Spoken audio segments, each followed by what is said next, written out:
Alright, at nga rin ang report ni Idol Glenn Batuyong, ini Damag Lukha. IFM News. IFM News. IFM News. Idol Glenn, please come in. Nag-inspection ni Vice Governor Matthew Marcos Manotoc iti 300 megawatt peak pasilidad iti Opus Solar Power.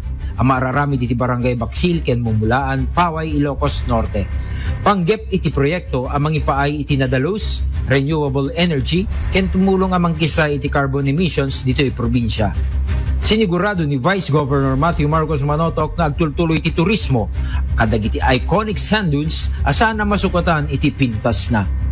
Na ito di nga may lepas intun fourth quarter iti 2026. Ti pasilidad ket mang pataod kadag iti lokal a panggedan, mang parangay iti ekonomiya, ken mang papigsa ti akem ti Ilocos Norte, kas mangidadaulo ti Nadalus nga enerhiya.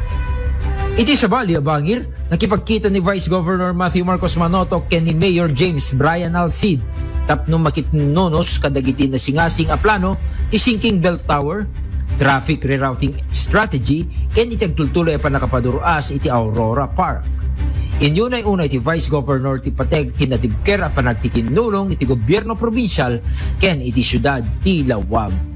Pinasingkedan na pa iti panagkumit ti gobyerno probinsyal iti Ilocos Norte amang iduras kadigiti kanwat amang pasaya at ti panaggunay panakapreserba ti tawid ken mangitag-ay kadigiti publiko nga espasyo para kadigiti amin alawag genyo. Para iti IFM News, Idol Glenn Batuyong, Tata RMN.